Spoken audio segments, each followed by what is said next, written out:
Muy buenas tardes a todos. Doctor Cervantes, doctor Krug, doctor Slotkin, señoras y señores, un placer estar con ustedes. Quisiera, antes que nada, agradecer a la Secretaría de Salud, a la Organización Mundial de la Salud por esta invitación. Para la Cancillería resulta fundamental que las dependencias del gobierno tengamos precisamente esos espacios de análisis en los que podamos articular, profundizar y complementar diferentes dimensiones de los temas que son relevantes para México, tanto en interno como en internacional. Quisiera abordar concretamente el tema desde una perspectiva multilateral de los organismos internacionales, abordar la prohibición internacional de cierto tipo de armamento como un mecanismo de prevención de la violencia, así como de su terrible impacto humanitario, sobre todo el impacto en la salud. Como dijo correctamente el doctor Cervantes, en México nos mueve la paz. De hecho, me gustó mucho la frase, doctor, yo creo que la vamos debería usted patentarla y nosotros la podremos usar, porque es una frase que refleja en gran medida el compromiso histórico de la diplomacia, la inserción que nuestro país ha tenido históricamente en la comunidad internacional. México es un país pacifista por vocación y por convicción, que confiere una alta prioridad al desarrollo de este tipo de prohibiciones, en línea con los principios constitucionales que norman nuestra política exterior, como la solución pacífica de las controversias, la proscripción de la amenaza o el uso de la fuerza en las relaciones entre los países, el respeto, la protección y la promoción de los derechos humanos y la lucha por la paz y la seguridad internacionales. Esto está en nuestra Constitución, por eso orienta nuestro trabajo. La Cancillería, con el apoyo de las dependencias correspondientes, ha abordado los temas de seguridad internacional desde una perspectiva multidimensional.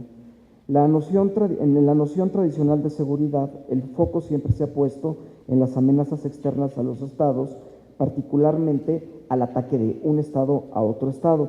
Sin embargo, en la actualidad, los conflictos militares interestatales tradicionales parecen ir disminuyendo, cediendo el paso a nuevos escenarios de problemas para la seguridad nacional, que incluyen no solo los conflictos o las guerras internas, sino amenazas que pueden dañar la vida, el bienestar o causar muertes a gran escala y minar, en última instancia, las capacidades del Estado para funcionar.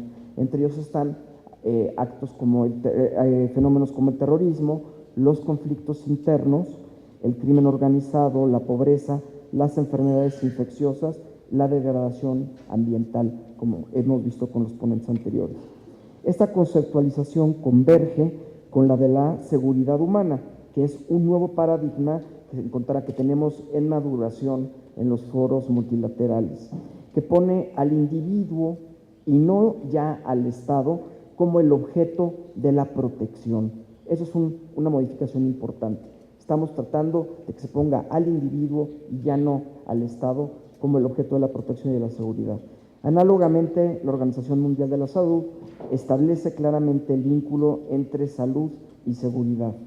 El preámbulo de la Constitución de la OMS, que data de 1946, señala que la salud de todos los pueblos es una condición fundamental para lograr la paz y la seguridad, y depende de la más amplia cooperación de las personas y de los estados.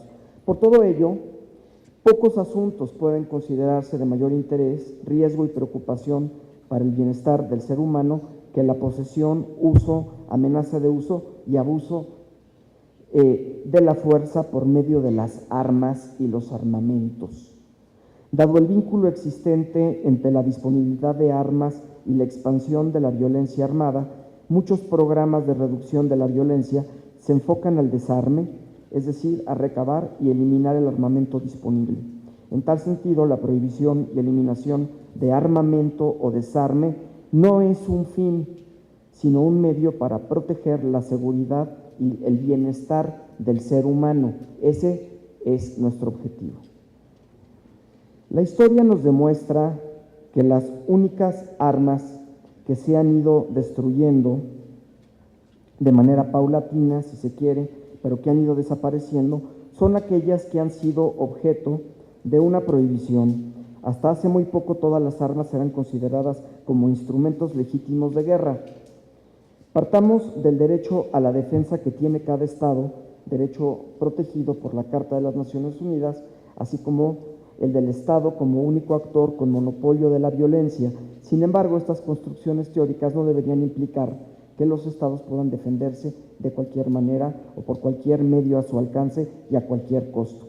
Esto equivaldría a que los Estados viviríamos dentro de una ley de la selva y no de Estados que nos regimos conforme al Estado de Derecho. Las negociaciones que han forjado los instrumentos legales para el desarme son un fenómeno relativamente reciente.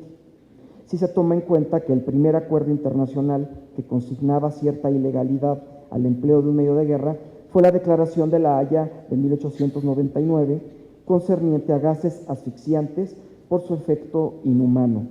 En 1925, los miembros de la Liga de las Naciones, predecesora de la ONU, adoptaron el Protocolo de Ginebra que prohibía el empleo en la guerra de gases asfixiantes, tóxicos o similares y de medios bacteriológicos.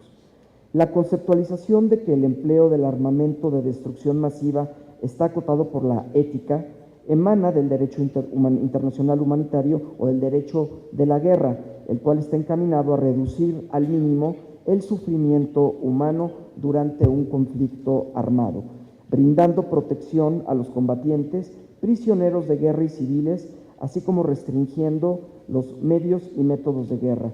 La piedra angular del derecho internacional humanitario está formada por los convenios de Ginebra, el primero iniciativa de 5 ciudadanos de Ginebra, uno de ellos, Henri Dunant, quien fue testigo en la batalla de Solferino en 1859 de terrores de la guerra, y al ver la ausencia de toda ayuda humanitaria para los heridos, organizó a los residentes locales para brindar asistencia.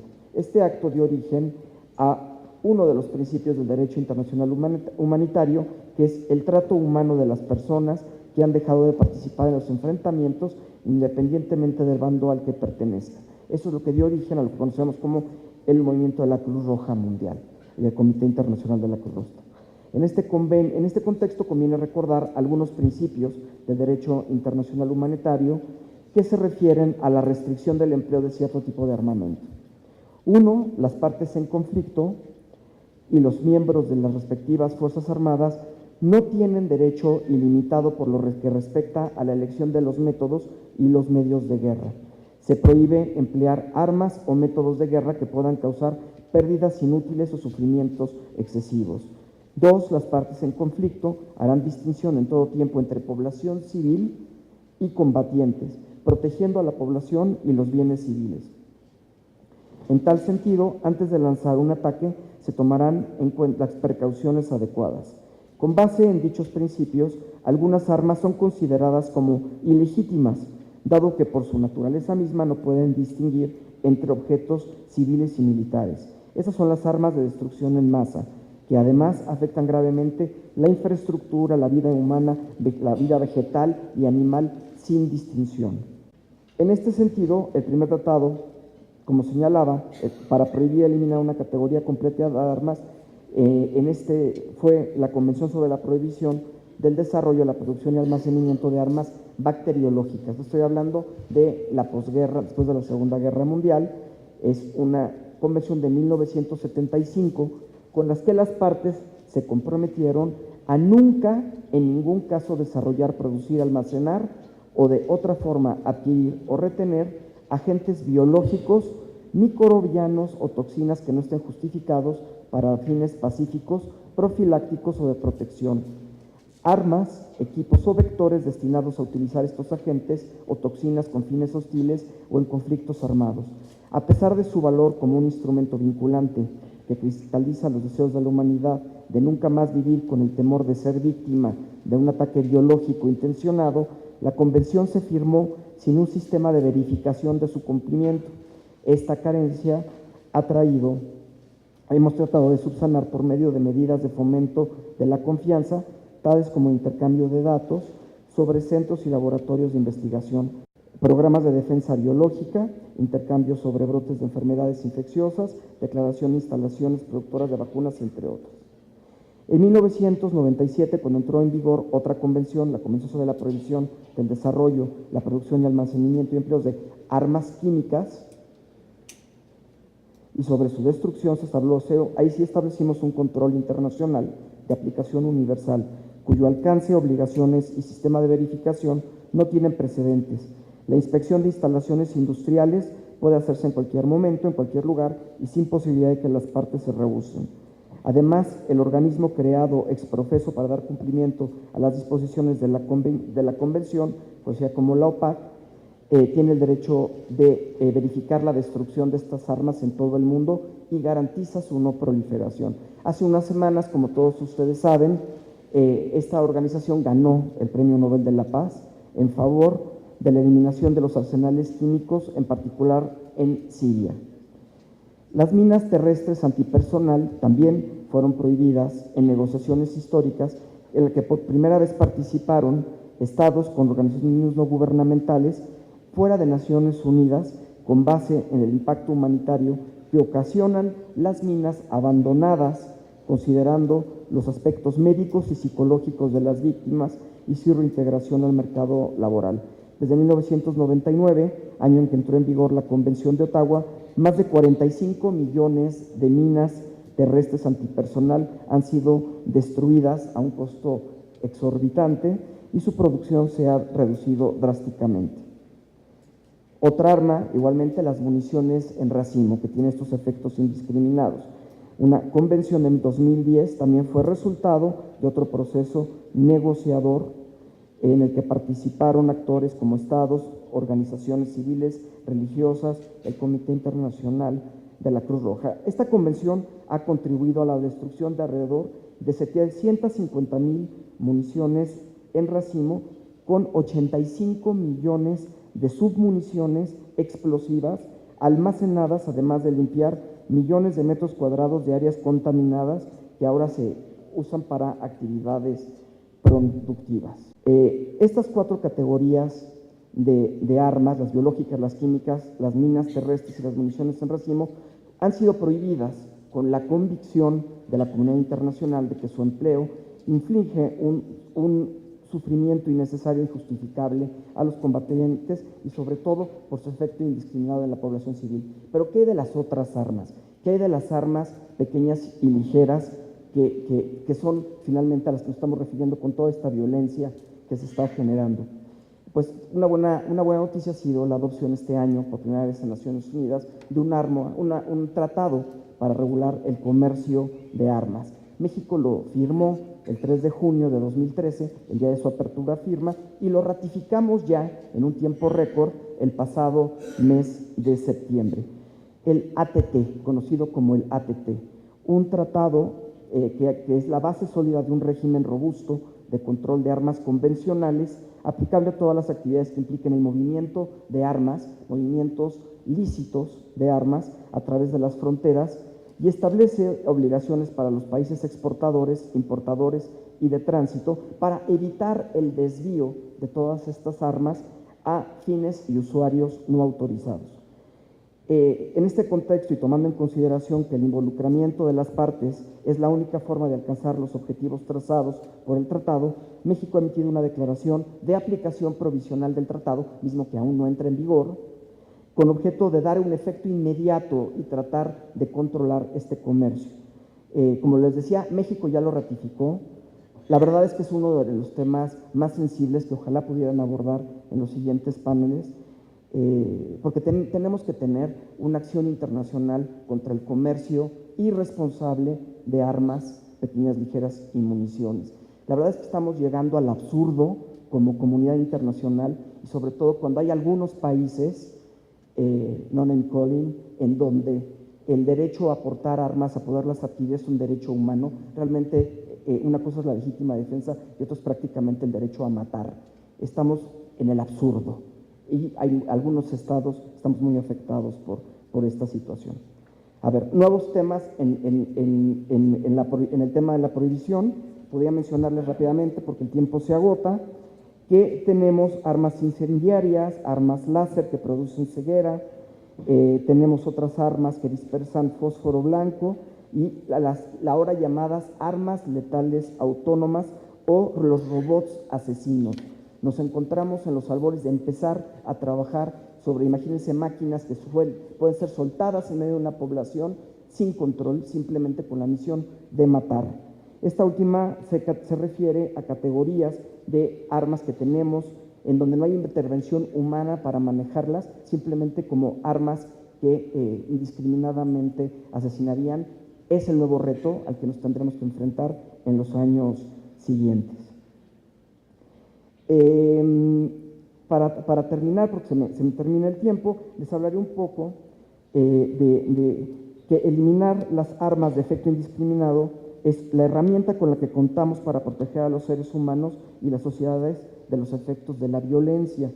Es aquí donde quisiera llamar su atención a un hecho que se antoja también absurdo en el siglo XXI, estas armas terriblemente las más letales de todas las que conocemos y que no están prohibidas.